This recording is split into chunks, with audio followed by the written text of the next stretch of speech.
Rebekah had not been able to have children, but when Isaac prayed for her, she was able to conceive. As the babies jostled within her, Rebekah inquired of the Lord, "What is happening within my womb?" Take that! No, you didn't! Ouch! There are 2 nations within your womb, and 2 peoples in you will be separated. One will be stronger than the other, and the older will serve the younger. There, your first son has arrived. He is red and hairy. He is to be named Esau.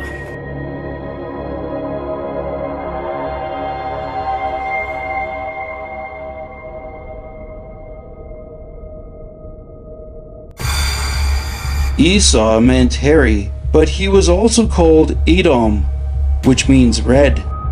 His brother comes now, and he is grasping his brother's heel. And he shall be called Jacob.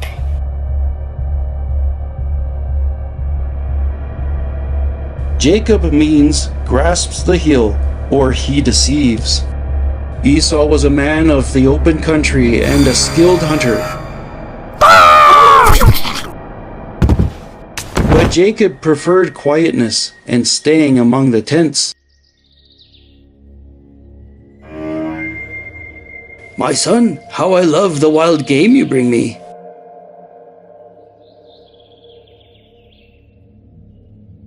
Though Isaac preferred Esau, Rebekah loved Jacob and his gentle spirit.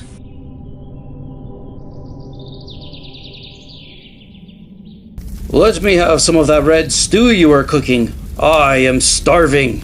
I will, if you will sell me your birthright. "What good is a birthright to me if I die of hunger?"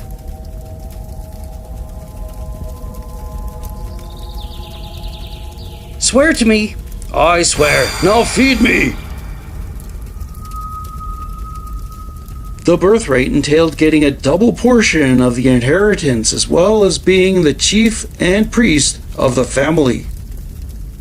But Esau failed to appreciate its value and sacredness. When a famine struck the land, Isaac went to Abimelech, the king of the Philistines, after being warned by God not to go down to Egypt. "Stay in the land, and I will give you all that I promised your father Abraham. Your descendants will be as numerous as the stars, and all nations on the earth will be blessed through them." "And the woman with you? She is my sister and travels with us." Isaac did the same thing his father Abraham did. He did not trust God to take care of them. "Huh? What is this you have done? One of my men might have slept with her and brought guilt on us. This woman is really your wife." "Give this decree throughout the land. No one is to harm Isaac or his wife. If they disobey, they will pay with their life." But God blessed Isaac so much in the land of the Philistines that Abimelech ordered him to move away. But local herdsmen quarreled with Isaac's servants over water supplies. Finally, he dug a well that no one contested. He called it Rehoboth because God had given him room. Again, God spoke to him and reminded him not to be afraid. He was with Isaac and would greatly increase his descendants. "Abimelech approaches, though he was hostile towards me. We saw that the Lord was clearly with you and were afraid. He always treats you well, so let us make a pact of peace between us. We will swear a pledge between us." Isaac had peace with his neighbors, but not in his family. Esau refused to marry from his own people, but instead took 2 wives from the pagan tribes nearby, a source of grief for Isaac and Rebekah. "I am old, and my eyesight is weak. I don't know the day of my death. Get some of the wild game I love and prepare it for me, and I will give you my blessing before I die."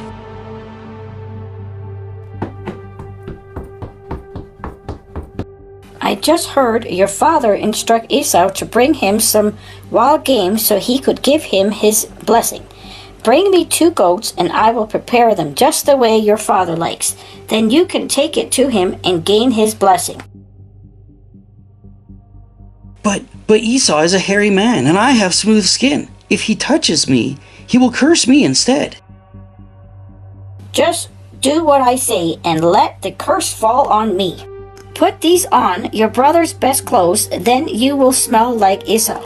These goat skins will feel like Esau's rough, hairy arms.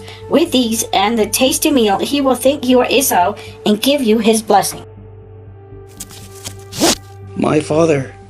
Yes, son. Who is it? Esau, your firstborn. I have brought you the game that you like, so I might obtain your blessing.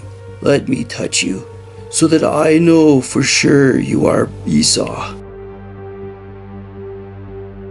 It sounds like the voice of Jacob, but the hands are those of Esau. Are you truly Esau? Yes, I am. Bring me the stew I like.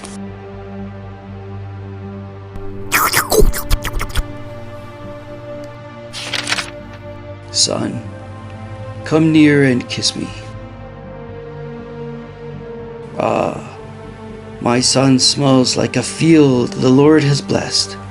May you have earth's richness and heaven's dew. May nations serve you and people bow before you. All who curse you will be cursed, and all who bless you will be blessed.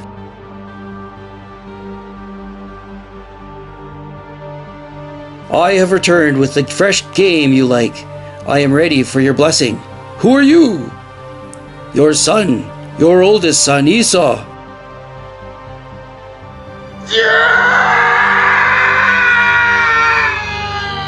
Who then?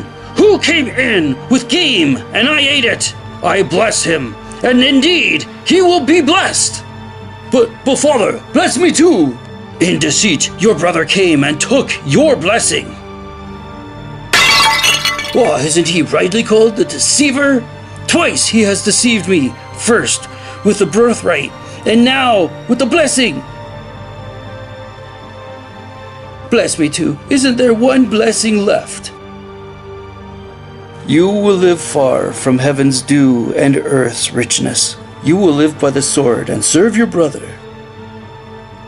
But when you grow restless, you will throw off his yoke. I am not sure what stone can sharpen your sword much more. You must be planning on shedding much blood. No, just the deceiver Jacob's. But he is your brother. Not for long. He has deceived me for the very last time. Quick, gather your things. I am sending you to my brother Laban. Word has reached me that your brother plans revenge. Later, in Isaac's tent. I am sick and tired of these Hittite wives of Esau's. If Jacob takes a wife from them, I won't care about living anymore. Send Jacob in to me. My son, travel to Padan Aram. Find a wife from the family of your mother's brother Laban. May the Lord bless you and increase your offspring, and may your descendants take possession of the land promised to Abraham. In my father's house you can take refuge. My brother Laban will show you what to do. So, they don't like my Canaanite wives. Perhaps I can make up for giving up my birthright. In obedience to his father, Jacob traveled towards Haran and his mother's family. There he sought refuge from his brother Esau, and also hoped to find a suitable wife. Esau took a third wife, this one a daughter of his uncle Ishmael. He may have been trying to persuade his parents to make a new will. At a certain place, Jacob stopped to sleep, taking a stone as a pillow.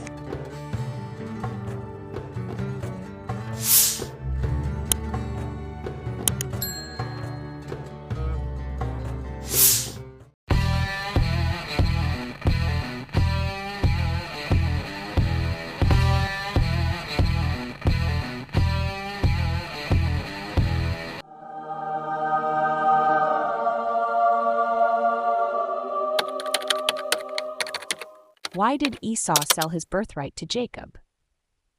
If you're curious about the story of Esau and Jacob, and why Esau made the significant decision to sell his birthright, you're in the right place.